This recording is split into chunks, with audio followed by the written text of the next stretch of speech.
नाज़रीन अस्सलाम वालेकुम। सियासत टीवी के खुसूसी प्रोग्राम खबर ख्याल में आपका खैर मकदम है। मैं मोहम्मद रियाज अहमद और मेरे साथी मोहम्मद सिद्दीक। अस्सलाम वालेकुम। बहरहाल नाज़रीन, जहाँ तक खबरों का सवाल है, आप अच्छी तरह जानते हैं कि आलमी सतह पर क्या हो रहा है, ईरान पर किस तरह इसराइल और अमेरिका ने हमला किया और आज पूरे 25 दिन मुकम्मल हो चुके हैं। 26वें दिन में जंग ये दाखिल हो चुकी है और आप अंदाज़ा कर सकते हैं कि दोनों तरफ यानी जानों के ज़िया का सिलसिला जारी है, यानी जानों का इतलाफ़ हो रहा है। और आपको बताना ये ज़रूरी है कि सिर्फ ईरान में 26 दिन के दौरान 1500 से ज़ायद ईरानी शहीद हुए हैं, जिसमें आप अंदाज़ा कर सकते हैं कि रहबर आला आयतुल्ला खामिनेई भी मौजूद हैं, उनके अहल खाना मौजूद हैं। लेकिन आपको बता दूं कि हर चीज़ में अल्लाह ताला की खैर होती है, यानी हर शर में खैर का पहलू पोशीदा रहता है। तो बहरहाल आपने देखा कि अमेरिका और इसराइल ने जिस अंदाज में नापाक अज़ाइम या अपने नापाक गढ़ जोड़ के साथ रहबर आला अली खामिनेई का कत्ल करते हैं, उन्हें शहीद करते हैं, उनके अरकान ख़ानदान को निशाना बनाते हैं, उन्हें भी शहीद करते हैं। लेकिन आपने देखा कि जो नई क़यादत ईरान की आई वो अमेरिका के लिए, इसराइल के लिए एक अज़ाब बन गई है और ऐसा लगता है कि ये अमेरिका और इसराइल की तबाही का आगाज़ इसी क़यादत से होना शुरू हो चुका है। वैसे भी नाज़रीन, अब फ़िलवक्त अमेरिका और इसराइल तड़प रहे हैं, बिलक रहे हैं और वो चाहते हैं कि किसी न किसी तरह, ख़ास तौर पर अमेरिका किसी न किसी तरह इस जंग से बाहर निकलना चाहता है बचकर, लेकिन अब वो फंस चुका है। और आपको ये बता दूं कि ये बातें हम नहीं करें बल्कि खुद CIA के साबिक कम से कम 2 साबिक डायरेक्टर्स ने यह बात की है कि ट्रंप जो है बेचारा भोला है और उसे नेतन्याहू ने इस जंग में फंसा दिया है, वो फंस चुका है और निकलना इसका मुश्किल है। अगर ईरान चाहा तो ये जंग ख़त्म हो सकती है। और आपको ये बता दूं कि एक CIA के साबिक सरबराह है जॉन ब्रेनिन, उन्होंने कहा कि मुझे ट्रंप के बातों पर भरोसा नहीं है, ट्रंप के बातों पर एतमाद नहीं है, बल्कि ईरान जो कहता है मैं उस पर यकीन रखता हूँ। इस तरह की बात उन्होंने कही है। तो उनसे ये सवाल किया गया था कि क्या ट्रंप जिस तरह का दावा कर रहे हैं कि ईरान मुज़ाकरात के लिए तैयार हो गया है, ईरान ने पेशकश की है और कई एक शर्तों को मान लिया है, तो ईरान के बारे में उन्होंने कहा है कि ट्रंप के बातों पर मुझे यकीन नहीं है, बातचीत का कोई सिलसिला जारी नहीं है, ना मुज़ाकरात हुए हैं, ना उसका आगाज़ हुआ है। तो बहरहाल ईरानी सफ़ीर बराए पाकिस्तान ने वाज़ेह तौर पर कहा है कि हमने बिलवासा या रास्त या बिलवासा तौर पर किसी मुज़ाकरात का हम हिस्सा नहीं है। और अमेरिका ये जो कह रहा है कि हम मुज़ाकरात कर रहे हैं, ये बिल्कुल गलत है, ये झूठ है और ये मक्कारी है, ये अय्यारी है। तो बहरहाल नाज़रीन, इसलिए ये ईरान ये कह रहा है कि ट्रंप अय्यारी मक्कारी का मुज़ाहरा इसलिए कर रहा है क्योंकि अमेरिकी अवाम से लेकर दूसरे जो अहम ममालिक हैं वो भी ट्रंप से नाराज़ है और तेल की कीमतों में, गैस की कीमतों में इजाफे के लिए इसराइल और अमेरिका को ज़िम्मेदार करार दे रहे हैं। वैसे भी नाज़रीन, आपको बता दूँ कि जहाँ तक पाकिस्तान का सवाल है, पाकिस्तान फ़िल वक्त सारे दुनिया की तवज्जो का मरकज़ बन गया है। लेकिन आप समझेंगे कि पाकिस्तान को इज़्ज़त दी जा रही है, ऐसी कोई बात नहीं है। पाकिस्तान को ये जो मौका दिया जा रहा है सालिस बनने का, ये पाकिस्तान की मेहनतों का नतीजा या उसकी काबिलियत का नतीजा नहीं है, बल्कि आपको बता दूं कि ये चापलूसी का नतीजा है और सऊदी अरब के करम का नतीजा है, रहम का नतीजा है। सऊदी अरब पाकिस्तान को आगे ला रहा है और उसको एक अहम सालिस के तौर पर पेश कर रहा है, इसमें कोई दो राय नहीं है, क्योंकि सऊदी अरब नहीं चाहता कि तुर्किया जैसा मुल्क आगे बढ़े और सालिसी का किरदार अदा करे। तो बहरहाल पाकिस्तान आगे आया है और आप देखेंगे कि अमेरिका भी पाकिस्तान पर भरोसा करने लगा है। लेकिन एक तब्दीली ये हुई है कि जैसे ही पाकिस्तान ने सालिस का किरदार अदा करने का ऐलान किया है और अगले हफ्ते ईरानी और अमेरिकी नुमाइंदों के बातचीत या मुज़ाकरात की मेज़बानी करने का उसने ऐलान किया है, हिंदुस्तान, हमारे जो वज़ीर आज़म हैं नरेंद्र मोदी बहुत ज़्यादा परेशान हो गए हैं, क्योंकि वो अपने आप को विश्व गुरु का लीडर कहते हैं, लेकिन विश्व गुरु मैं समझता हूँ कि जो किरदार अदा करना चाहिए वो अदा नहीं कर सकते। वज़ीर आज़म को इस बात का भी तजुर्बा नहीं है कि जंगे रुकाने का तो तजुर्बा है नहीं बेचारों को, और हाँ, वज़ीर आज़म को तजुर्बा है मंदिर मस्जिद का है और शमशान कब्रस्तान का है, दरअंदाज़ों की मुदाखलत का है, ये तजुर्बा वज़ीर आज़म को है। और दंगों का है, नंगों का है, नंगों का माने भूख प्यास का तजुर्बा है। और वज़ीर आज़म खुद कहते हैं कि हम फ़कीर हैं, हम तो झोला उठाएंगे और चले जाएंगे, ये वज़ीर आज़म कहते हैं। तो बहरहाल बहरहाल नाज़रीन, ये बात हुई है। अब हिंदुस्तान बहुत बेचैन होता जा रहा है, हमारे वज़ीर आज़म बेचैन हो रहे हैं। और वैसे भी हिंदुस्तान, आप देखेंगे सिद्दीक़ साहब, आप खुद माहिर तालीम हैं, आप अच्छी तरह जानते हैं कि हिंदुस्तान ने गैर जानिबदाराना तहरीक का आगाज़ किया। हिंदुस्तान के बाबा कौम महात्मा गांधी ने सारी दुनिया को अदम तशद्दुद का पैगाम दिया। और आप ये भी अच्छी तरह जानते हैं कि अक़वाम मुत्तहिदा की जानिब से एक दिन, एक ख़ास दिन यानी नॉन वायलेंस डे मनाया जाता है। तो ये हिंदुस्तान की या तहजीब थी, तमद्दुन थी, रिवायात थी, मजबूती थी। और इंटरनेशनल लेवल पर जो हमारी छवि थी वो बहुत मजबूत हुआ करती थी। लेकिन वज़ीर आज़म जब से आए हैं, आप अंदाज़ा कीजिए, मोदी जब से वज़ीर आज़म बने, हमारा जो रुपये की कदर थी वो इंतहाई, मैं समझता हूँ कि ज़िल्लत की तरफ ये जाने गिर गई है। क्योंकि मोदी जी जब चीफ मिनिस्टर थे गुजरात के, वो कहते थे कि अगर किसी मुल्क की करेंसी गिरती है तो उसकी इज्जत गिरती है। अब आप देखिए 95 रुपये $1 के बराबर हो गया है, तो ये किसकी इज्जत गिर रही है? ये बिल्कुल, इन्हें हिंदुस्तान सब में पहले अपनी रिवायती जो चीज़ें से सब बिल्कुल हट चुका है जब से बीजेपी आई है।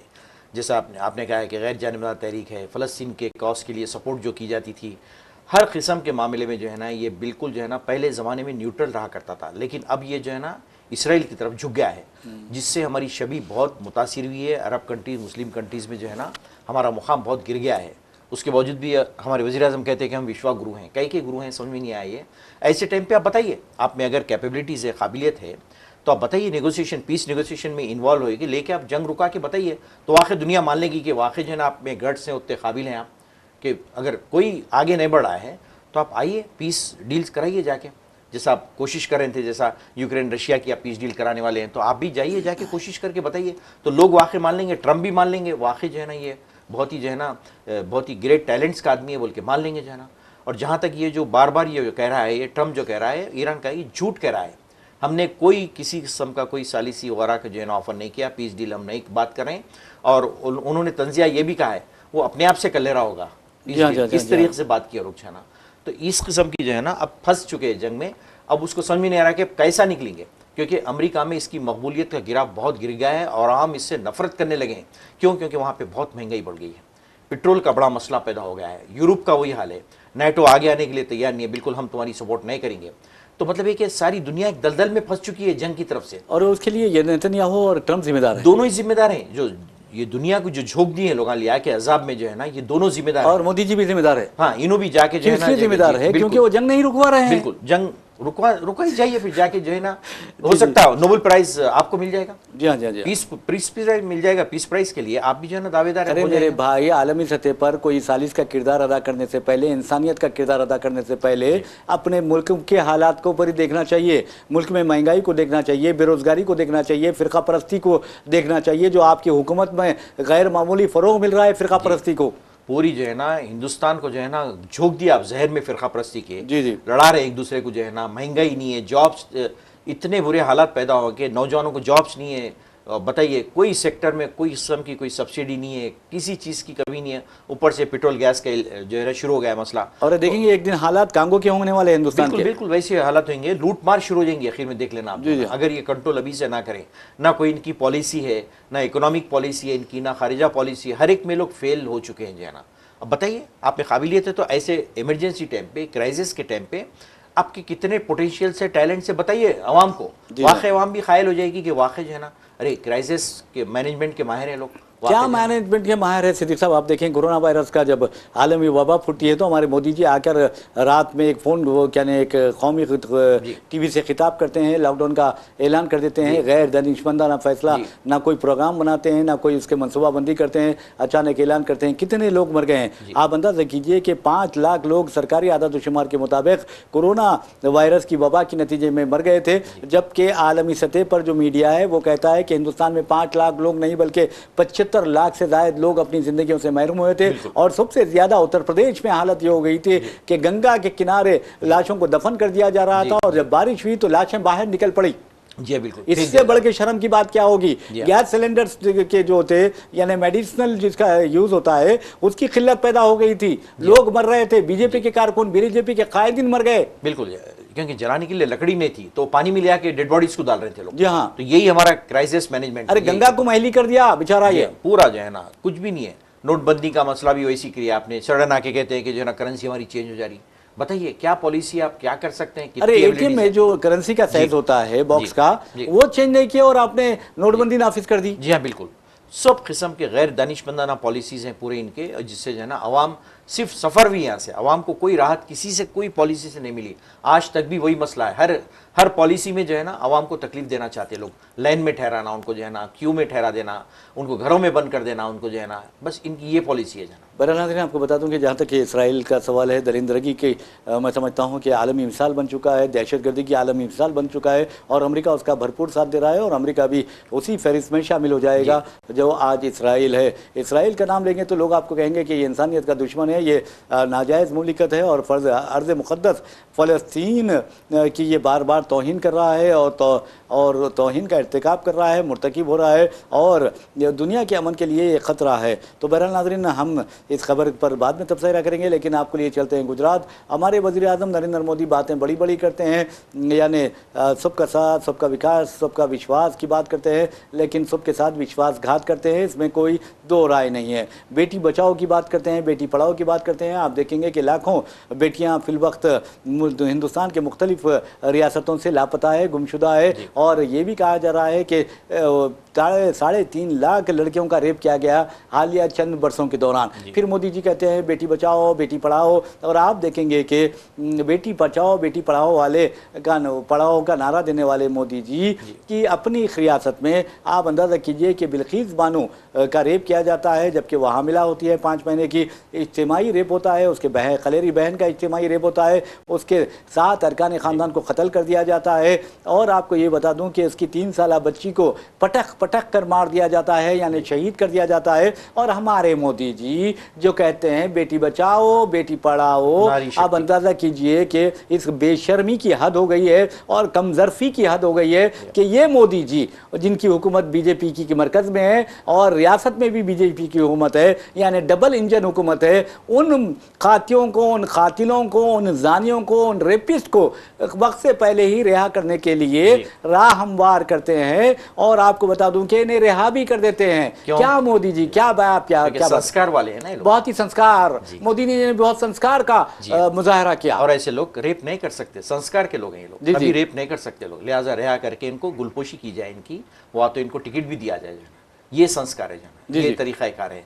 और नारी शक्ति की बात हो रही है आज, उस दिन बेचारे मोदी जी ने बात भी की, खलाल खिले की फसील से नारी शक्ति की बात की और अपनी बेटी, मैं समझता हूँ कि बिल्किस बानो उनकी बेटी की उम्र की 89 की उम्र की है। जी हाँ बिल्कुल जो है ना, और रेप होता है बराबर से, जो है ना रेप केसेस जारी हैं और उन दलिंदरों को आप वक्त से पहले छोड़ देते हैं। जी हाँ, कितनी शर्म की बात है। अगर इनके बेटियों के साथ, अगर इनकी बीवियों के साथ वो लोग मुंह काला करते, इनके नवासियों को पटक कर मारते और इनके अरकान खानदान को कत्ल करते, तो क्या इस तरह छोड़ देते? जी हाँ बिल्कुल जो है ना, ये सब दोगली पॉलिसी है, सिर्फ डुअल पॉलिसी है, कोई हमदर्दी नहीं है इनको किसी से, कोई ना नारी से है ना शक्ति से, किसी से कोई हमदर्दी नहीं है ख्वातीन को, ये सिर्फ अपने इख्तिदार से चिमटे रहना चाहते हैं और मुल्क को तबाह करके लोग चले जाएंगे। वैसे भी इनको ना नर से है ना नारी से है, कोई किसी से कोई ताल्लुक नहीं है। नाज़रीन, मैं गुजरात आपको इसलिए ले जा रहा था कि वहाँ पर मोदी जी की बीजेपी हुकूमत ने बहुत बड़ा कारनामा अंजाम दिया। आप अंदाज़ा कर सकते हैं कि क्या बड़ा कारनामा अंजाम दिया। उत्तराखंड में यूसीसी यूनिफॉर्म सिविल कोड नाफिज किया गया था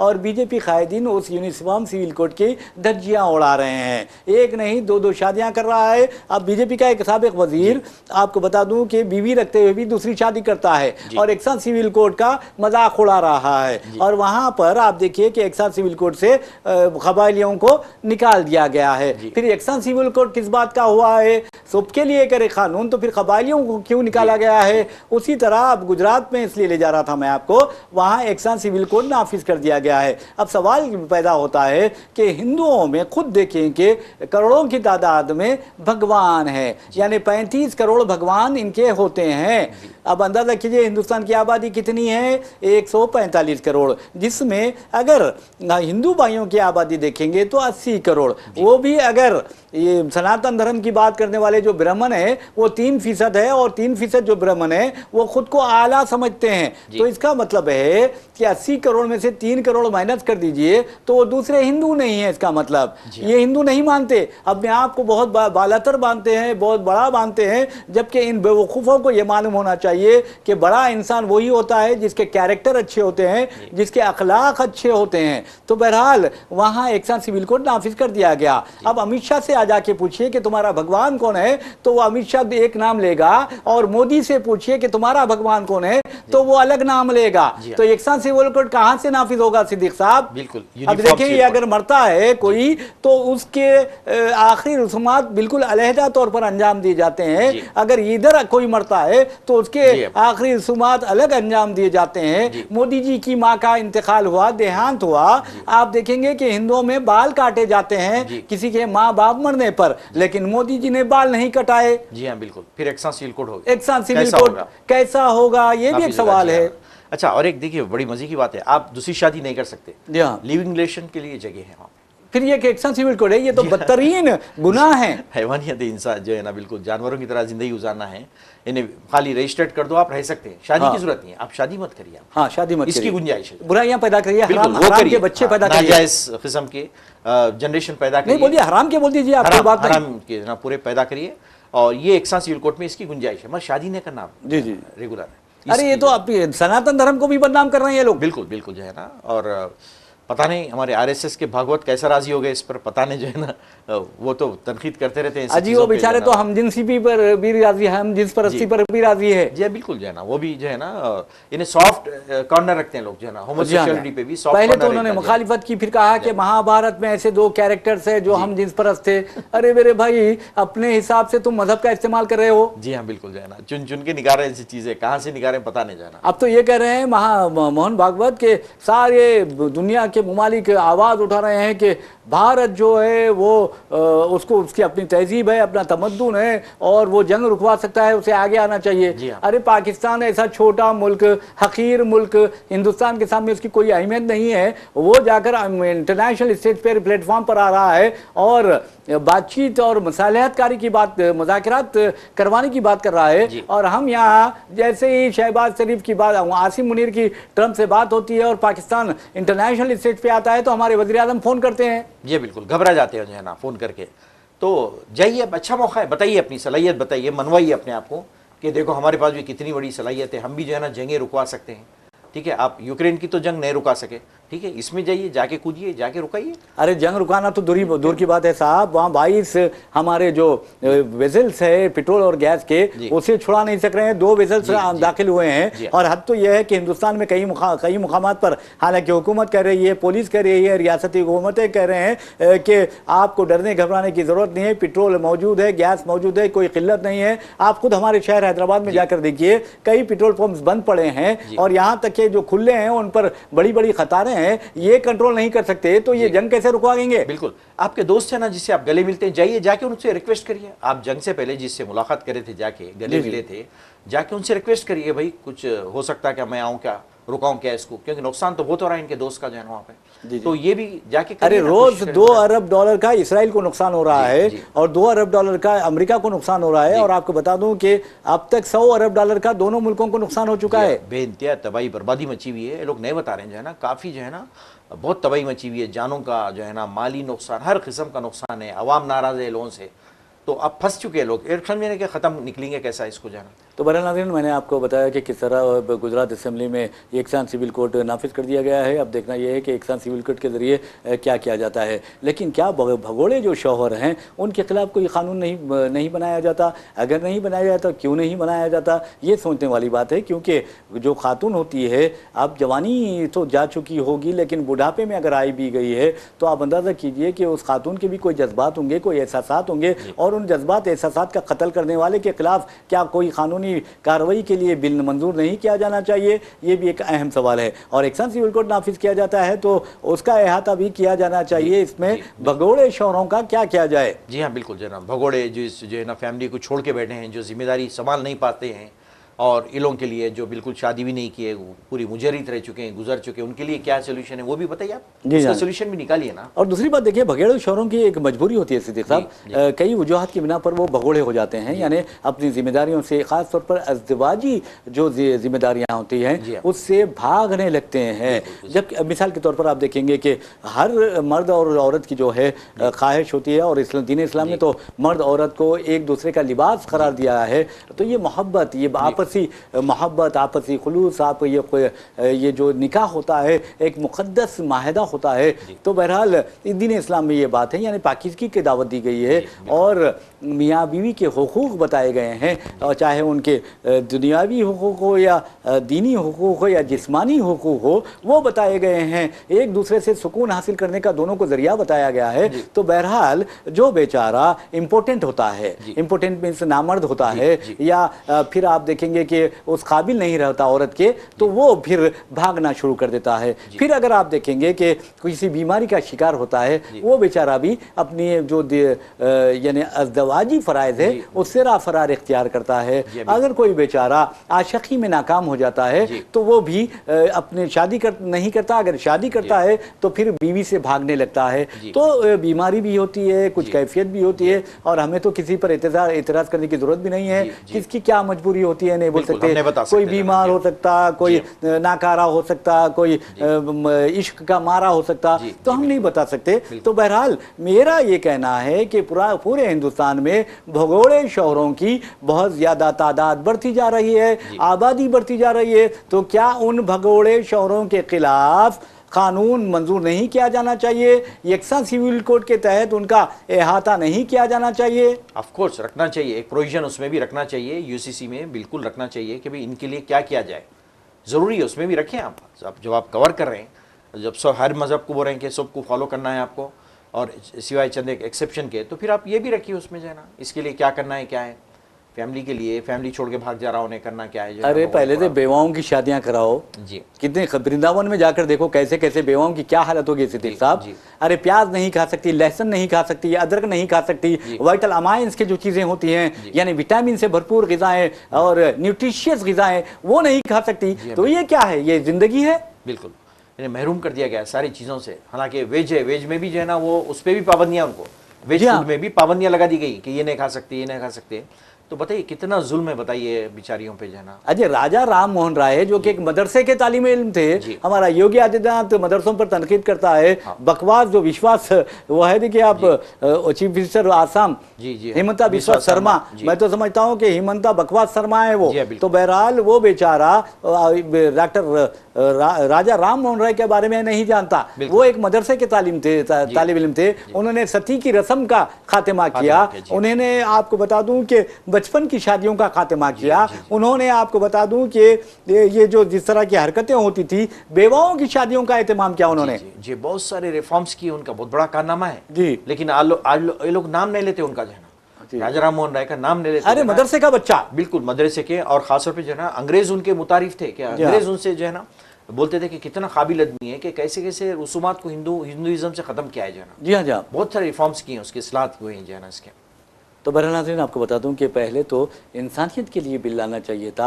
आप अंदाज़ा कीजिए कि आज दलितों को हक़ नहीं मिलता, दलितों के साथ नाइंसाफ़ी की जाती है, दलितों को इंसान नहीं समझा जाता, जानवर से बदतर समझा जाता है। गुजरात में यकसान सिविल कोड की बजाय दलितों के ख़िलाफ़ जो मज़ालिम ढाए जाते हैं, ज़ात पात के पर मबनी जो इम्तियाज़ होता है, डिस्क्रिमिनेशन होता है, उसके ख़िलाफ़ बिल लाना चाहिए था। इंसानियत बिल अगर मंजूर किया जाता तो बहुत अच्छा होता।